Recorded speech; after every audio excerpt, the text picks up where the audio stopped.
Di tahun ketiga program studi Ilmu Komunikasi Universitas Muhammadiyah Magelang atau UNIMA sudah menunjukkan kiprahnya dengan prestasi-prestasi yang dituai, mulai dari prestasi-prestasi mahasiswa, dosen hingga karya-karya yang sudah ditelurkan. Untuk merayakan capaian-capaian tersebut diselenggarakan rangkaian milad yang diselenggarakan dalam 2 hari. Anis Azhar, Ketua Panitia Milad, menyampaikan bahwa milad kali ini berlangsung berbeda dari tahun-tahun sebelumnya karena dirayakan di tengah situasi pandemi.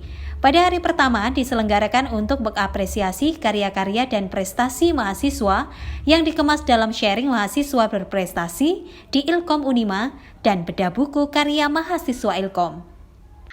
Yang terhormat Ibu Kaprodi Ilmu Komunikasi Universitas Muhammadiyah Magelang, Ibu Dwi Susanti.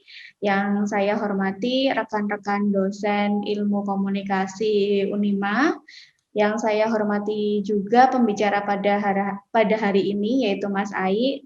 Kemudian yang saya sayangi teman-teman semuanya, rekan-rekan mahasiswa Ilkom Unima, serta yang saya banggakan peserta pada acara hari ini. Nah, di milad ketiga kali ini kami mengusung tema Entrepreneurship Ubah Sambat Menjadi Manfaat yang diselenggarakan selama 2 hari, yang di hari pertama sudah dilaksanakan kemarin pada tanggal 1 Februari tahun 2021, itu mengulik tentang bagaimana sih menulis dipandang dari sisi akademis, kayak gitu ya, yang narasumbernya adalah teman-teman yang berprestasi di Ilkom, dan juga ada launching buku dari karya teman-teman mahasiswa Ilkom. Ada 3 buku yang dipandu oleh Cak Imron kemarin. Nah, di hari kedua ini kita akan mengulik bagaimana sih menulis itu dipandang dari sisi praktisi, kayak gitu ya, dari sisi praktis yang menghasilkan cuan, kayak gitu. Nah, kita menghadirkan narasumber kita kali ini yang membahana seantero Indonesia, yaitu adalah Mas Ai, seperti itu. Nah, saya juga berterima kasih kepada pihak-pihak yang telah membantu terlaksananya acara pada hari ini. Ada teman-teman volunteering, terus kemudian ada media partner, dan serta stakeholder internal maupun eksternal yang sudah membantu berlangsungnya acara pada hari ini. Saya selaku panitia juga memohon maaf apabila selama acara ini berlangsung nanti ada salah kata atau salah perbuatan yang dilakukan dari pihak kami yang kurang berkenan di hati narasumber maupun di hati peserta semua pada pagi hari ini. Nah, akhir kata saya ucapkan terima kasih, selamat menikmati sajian dari kami di milad ketiga ini, yaitu webinar Entrepreneurship Ubah Sambat Menjadi Manfaat. Dan untuk puncak acara dirayakan dengan webinar dengan penulis buku Nanti Kita Sambat tentang hari ini. Di hari pertama, Senin 1 Februari 2021, Prodi Ilmu Komunikasi mengadakan acara sharing mahasiswa berprestasi dan peluncuran serta bedah buku karya mahasiswa sebagai rangkaian acara milad ketiga. Dwi Susanti, Ketua Program Studi Ilmu Komunikasi Unima, menuturkan di tahun ketiga ini langkah-langkah yang sudah ditempuh sudah mulai terasa nilai dan kemanfaatannya. Besar harapannya semoga di tahun-tahun selanjutnya akan semakin berkibar lagi.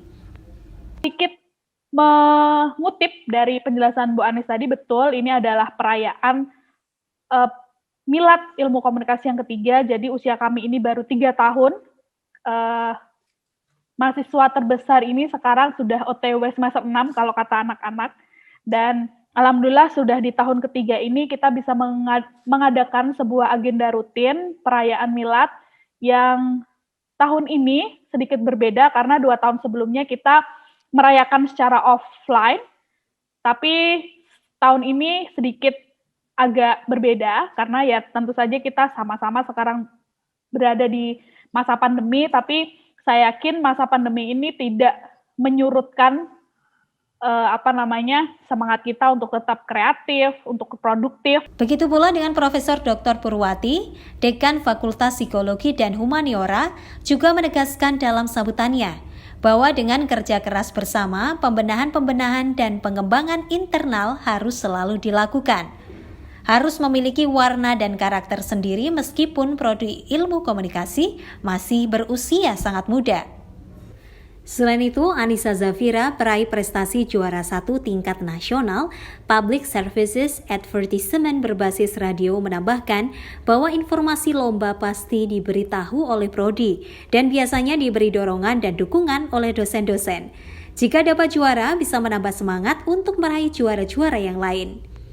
Fadil Rizky peraih juara 3 tingkat nasional dalam lomba poster bertajuk Merdeka Belajar di Tengah Pandemi, juga menjelaskan tentang kecintaannya terhadap desain visual. Karena terinspirasi dari papan iklan di jalan dengan tulisan Visual Speak Louder. Dengan Fadil, juga merasakan selama pandemi waktunya hanya habis untuk kuliah online dan kerjakan tugas. Bagi Fadil, membuat desain-desain itulah tempatnya untuk refreshing. Muhammad Naufaldi peraih juara harapan 2 penulisan opini tingkat di Jambore Nasional Komunikasi 2020 oleh Aspikom menyatakan bahwa selalu ada tempat untuk mengekspresikan ide-idenya. Dia juga bersyukur mendapat bonus pengalaman yang berbuah prestasi. Sesi selanjutnya diisi dengan launching 3 buku karya mahasiswa ilmu komunikasi. Yang pertama adalah Buta Hati, Buta Regulasi, merupakan buku tentang etika dan regulasi media siber. Buku kedua merupakan buku tentang lagu Jawa kontemporer, mengenalkan budaya lewat lagu dengan judul Membaca Nada Merawat Budaya. Dan buku ketiga merupakan buku tentang copywriting yang dikemas dalam judul Eling Covere Lali Isine. Sesi peluncuran buku juga dibarengi dengan bedah buku oleh salah satu dari dosen Prodi Ilmu Komunikasi Unima, Muhammad Imron Roshidi. Diharapkan setiap tahunnya Prodi Ilmu Komunikasi Unima bisa membuat buku lagi dan banyak mahasiswa yang bisa terjun langsung dalam menulis buku. Puncak acara milad pada Selasa 2 Februari 2021, Prodi Ilmu Komunikasi mengadakan webinar Writerpreneurship dengan narasumber penulis buku Nanti Kita Sambat Tentang Hari Ini, Muhammad Ihsan Permana Putra, atau lebih populer dengan nama Mas Ai. Oke, perkenalkan nama saya Mas Ai, saya pengelola akun Nanti Kita Sambat Tentang Hari Ini di media sosial. Kenapa orang-orang menulis? Jawabannya sederhana. Mungkin ada beberapa orang yang mikir, kenapa ya orang-orang menulis? Karena harus ini, harus A, B, C, dan segala macam ya. Jawabannya sederhana karena mereka ingin berbagi cerita. Gitu kan. Ini soal menulis ya. Kenapa orang menulis? Karena mereka pada dasarnya ingin berbagi cerita. Kemudian ada pertanyaan lagi, ketika dihubungkan dengan menulis dan berbagi cerita. Kenapa orang-orang berbagi cerita? Karena cerita adalah upaya untuk merawat empati. Jadi orang-orang yang bercerita atau yang bercerita lewat tulisan itu secara nggak sadar itu adalah proses mereka untuk merawat empati. Empati itu apa? Empati itu adalah di mana kita bisa memposisikan diri untuk merasakan satu hal yang sama terhadap apa yang sedang dialami orang lain, gitu kan? Karena cerita adalah upaya untuk merawat empati. Nah, gimana cara yang menumbuhkan empati? Ada beberapa hal yang sering saya gunakan ketika mencoba untuk menumbuhkan empati. Ada 1, 2, 3, 4 ini. Berinteraksi pertama, kemudian yang kedua adalah memperhatikan, yang ketiga adalah mendengar, dan yang keempat adalah memahami apa yang terjadi di sekitar.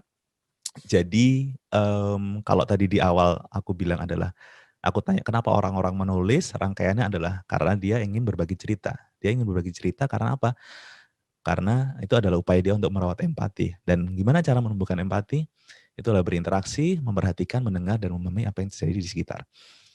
Gimana cara berinteraksi, memahami, mendengar, dan memperhatikan apa yang berada di sekitar kita, gitu kan? Nah, ini kan lebih spesifik lagi ya. Gimana cara menumbuhkan, bagaimana cara melakukan beberapa hal ini? Salah satu yang sering saya lakukan adalah bertanya. Gitu. Karena di balik siapa dan apa pasti selalu ada mengapa gitu. Karena ketika kita sudah terbiasa, jadi di awal ketika kita udah terbiasa untuk memperhatikan apa yang terjadi di sekitar, kemudian memahami, kemudian bertanya. Misalnya di rumahmu ada seseorang yang setiap hari memulung dan dia hanya mengambil plastik botol dan dia hanya mengambil botol plastik saja. Nah, di situ kan kalau misalnya kita nggak terbiasa untuk mulai berinteraksi dan segala melakukan beberapa hal tadi ya, kita akan cuek-cuek aja dengan orang itu. Tapi kalau misalnya kita mencoba menerapkan ini dengan apa yang terjadi di sekitar kita. Misalnya tadi aku bilang adalah orang yang memulung tapi dia hanya mengambil sampah plastik botol aja misalnya gitu. Kemudian kalau misalnya kita tanya ke orang itu kan, kita tanya kemudian ini siapa, orang ini kenapa dia mengambil plastik ini, kemudian apa alasannya, apa yang digunakan dan segala macam. Nah, perlahan-lahan secara nggak sadar, lama-lama kita akan bisa belajar untuk mengolah rasa di sana, menumbuhkan empati kita terhadap apa yang terjadi sama orang itu. Nanti mungkin kita akan mengetahui satu hal yang mungkin nggak kita ketahui kalau kita nggak tanya terhadap si pemulung tadi. Ternyata dia mengambil plastik yang A ini ternyata di balik aktivitasnya dia memulung plastik itu ternyata dia sedang membuat sesuatu, merecycle plastik itu agar menjadi sesuatu yang berguna di rumahnya. Nah itu kan bisa, itu kan kita jadi menemukan fakta-fakta yang lain. Dan kalau kita misalnya udah terbiasa untuk mengolah rasa dengan menumbuhkan empati dan segala macamnya, kita punya modal awal untuk bercerita. Dan menulis itu jadi salah satu medianya untuk bercerita. Acara ditutup dengan bagi-bagi door prize yang berupa buku untuk para peserta. Tim Liputan melaporkan.